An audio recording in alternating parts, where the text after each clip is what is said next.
Oui, je suis là. J'en profite aussi pour répondre à la question sur l'importance de l'accomplissement d'une destinée. En fait,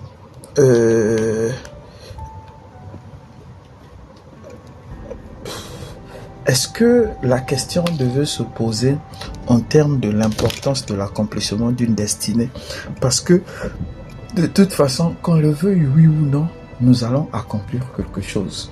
Maintenant, c'est qu'est-ce que nous allons accomplir et à quel degré nous allons accomplir cela qui, pour moi, doit captiver notre attention. Donc, l'importance, quand on dit l'importance de l'accomplissement d'une destinée, pour moi, une destinée accomplie, ça c'est chacun de nous va définir une destinée selon sa propre philosophie, selon ses propres expériences. Mais pour moi, une destinée accomplie est une destinée qui laisse un héritage. Un héritage, pour moi, c'est ça, une destinée accomplie. C'est une destinée qui laisse un héritage. Maintenant, on va commencer à faire une discussion sur les héritages. Il y a l'héritage naturel qu'on laisse pour beaucoup des Africains. Notre grand problème, c'est multiplier les enfants. Multiplier les enfants, ce que pour moi, à une période de l'histoire de l'Afrique était une très bonne chose, mais dans la période actuelle, ça commence à poser, ça pose problème. Que nous soyons encore dans un état mental, un état moral, un état intellectuel, un état spirituel où nous avons besoin d'avoir 2, 3, 4, 5 enfants pour montrer que nous sommes là et que nous avons existé. Pour moi, aujourd'hui, ça pose énormément de problèmes et dans les années à venir, donc 2025, 2030, 50, 2040, 2050, 2060, ça continuera à poser des problèmes et je pense que on finira par arriver comme en Europe avec une pyramide des âges renversée et comme au Japon où la sexualité n'est même plus dans le calendrier. Je pense qu'on arrivera là à un moment donné à cause de l'évolution et de la transformation de la société. Donc pour moi, l'importance de l'accomplissement de la destinée, c'est laisser un héritage. Donc j'ai parlé de l'héritage naturel, je vais parler de l'héritage intellectuel. Il y a certains qui ont des capacités, ils doivent laisser des œuvres intellectuelles qui vont éclairer d'autres. Et il y a d'autres qui ont les capacités de faire des œuvres. Par exemple, quand nous allons prendre, je prends d'abord les œuvres intellectuelles. Quand aujourd'hui nous prenons mon père Théophile Obenga,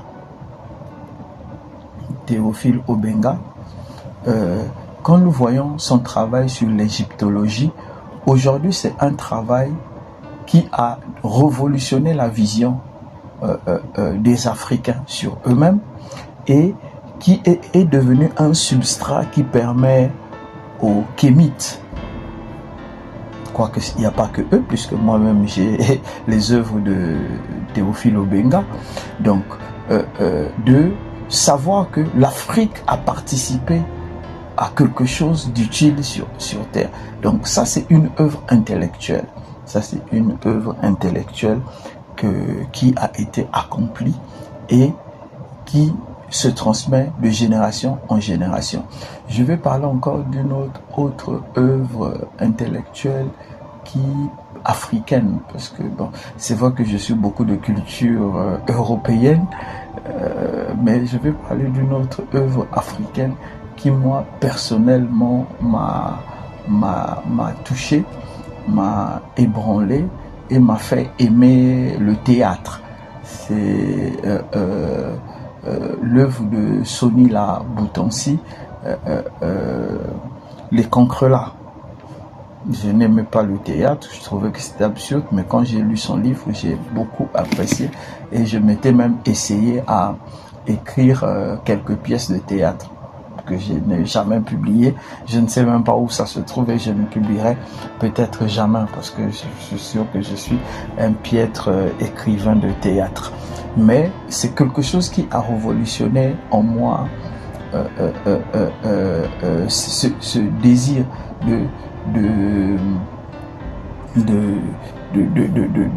d'essayer de m'essayer dans une façon intellectuelle, littéraire que je ne connaissais pas ou que j'appréciais très peu en évoluant. Maintenant, il y a aussi je ne le connais pas personnellement, mais je l'ai connu par ses œuvres.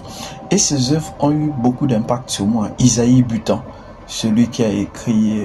il a écrit des livres très légers sur des faits de société. Vraiment, si tu ne connais pas, je t'invite à le découvrir. Et moi, je l'avais découvert dans le livre Ah, les femmes.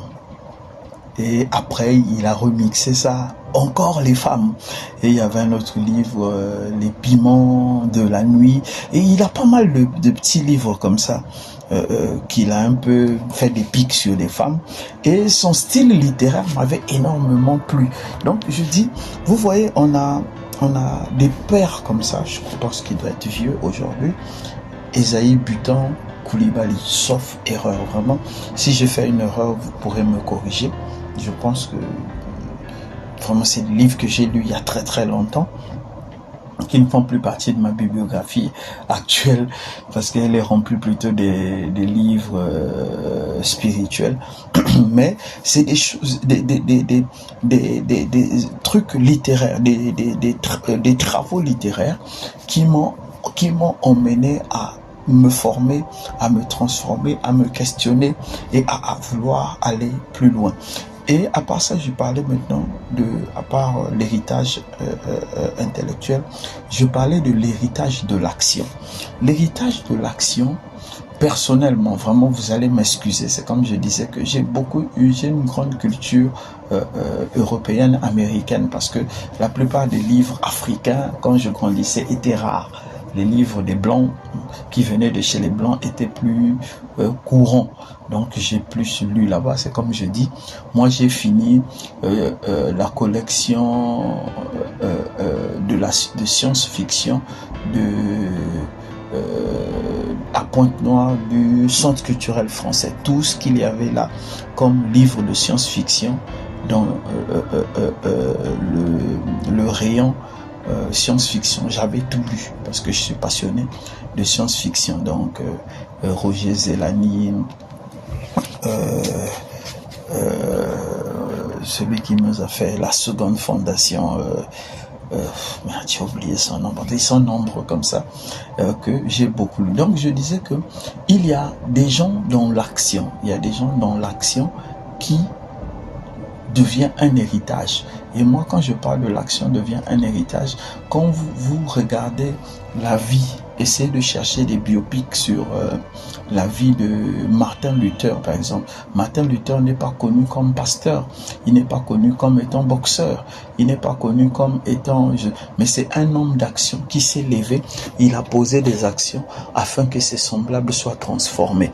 Donc, je pense que nous aussi, on peut poser des actions, pas écrire un livre, pas inventer quelque chose, mais poser des actions qui libéreront toute une génération, qui inspireront des générations, et ça sera partagé de génération en génération. Je peux encore citer quelqu'un qui m'a beaucoup inspiré, moi, dans l'action. C'était Bruce Lee, l'acteur chinois. À notre époque, les films de karaté étaient les films les plus prisés. Par exemple, les gens comme ça dans l'action m'ont inspiré, moi. Et maintenant,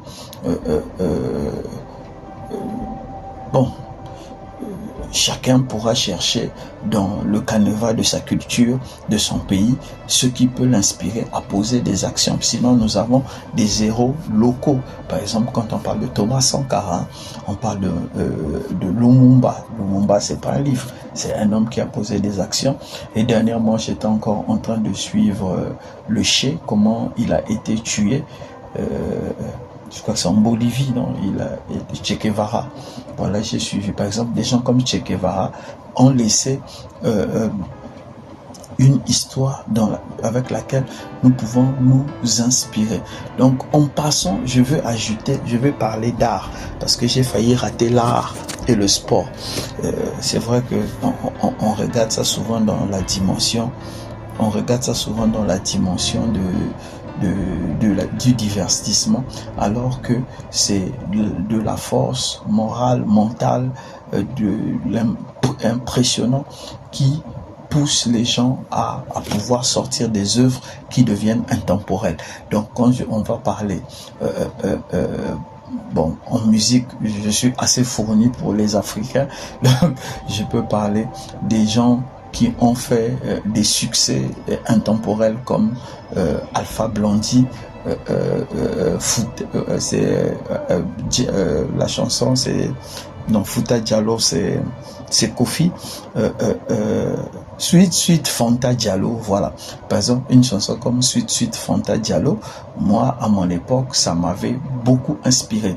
Et il y a ma grande sœur Angélique Kidjo, que j'ai aimé, je ne savais même pas un jour que j'allais venir au Bénin, mais j'adorais les chansons de Angélique Kidjo, et bizarrement la chanson que j'aimais le plus, je ne sais pas c'est lequel est de ces albums, mais je crois que c'était celui, elle avait un collier, un gros collier en or au cou, elle disait Parakou, un Kiko, un truc comme ça, et j'avais beaucoup aimé. C'est un album que j'écoutais à la maison à l'époque en boucle, parce que moi je me suis toujours ouvert à j'ai toujours voulu avoir une culture plus large.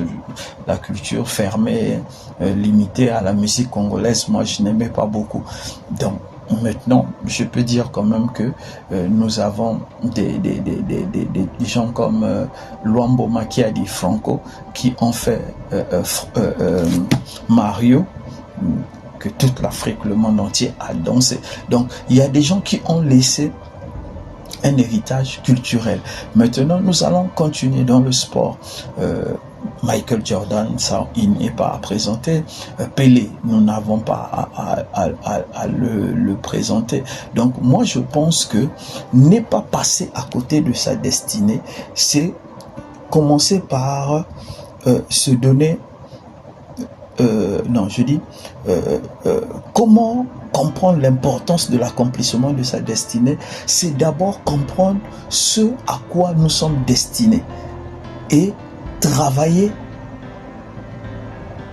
selon la révélation, la compréhension que nous avons de notre destinée. Vous allez m'excuser, mais je vais couper la vidéo, l'audio, je vais faire une deuxième partie.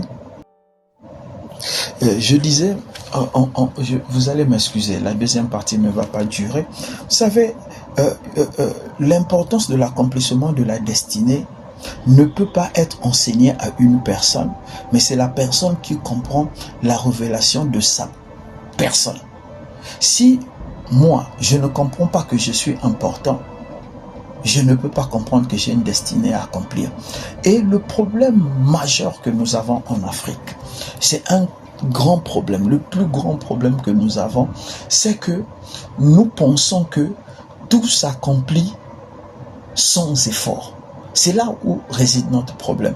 Alors que rien de grand ne s'accomplit sans effort. J'étais en train de dire à mon fils Mike tout à l'heure, il est aux États-Unis, je lui disais que je voulais un maillot de Ja Morant, le numéro 12 des Grizzlies de Memphis. Parce que quand je vois Ja jouer, il me donne envie de repartir sur un terrain de basket. Tellement il est fluide dans les mouvements et tout ça. Donc franchement, si il y a quelqu'un qui me redonne envie de repartir, tenir la balle orange, c'est Ja. Je sais qu'il y a beaucoup de grands joueurs actuellement qui sont en train de monter et tout ça. Mais moi, quand je vois Ja, j'ai envie de jouer. J'ai envie de jouer parce que tu ne peux pas suivre un match de Ja Morant et t'ennuyer. Donc, et je lui disais ceci, que même si il est dans leurs histoires là, quand tu le vois, tu vois le travail. Or, le problème des Africains, c'est quoi? Pourquoi nous, en tant qu'Africains aujourd'hui, nous nous plébiscitons, nous nous proposons, nous voulons entrer dans les loges. En fait, nous rentrons dans les loges. Nous passons du temps chez les féticheurs. Nous rentrons sous les pieds des pasteurs, des marabouts, bref, de tout ce qui est spirituel, tout simplement parce que pour nous, l'accomplissement d'une destinée vient sans effort et sans vision. Alors qu'il n'y a aucune destinée, une grande destinée, je ne parle pas de destinée banale, d'une grande destinée qui puisse s'accomplir sans un effort et sans une vision. C'est la vision qui détermine la qualité de l'effort à faire. Do you hear me? Or, nous pensons qu'il suffit d'aller prendre un fétiche, il suffit d'aller rentrer dans une loge, il suffit que le pasteur prie pour moi et les choses viendront facilement, même si je croise les bras, même si je suis médiocre. Non, c'est comme je le disais tout à l'heure, comprendre l'importance de l'accomplissement de sa destinée, c'est d'abord comprendre qui je suis et qu'est-ce que je peux accomplir. Et maintenant, tu trouves le comment je peux accomplir ce pourquoi je suis né. Je ne sais pas si la réponse est assez claire. Mais en tout cas, j'ai fait de mon mieux. Que Dieu vous bénisse.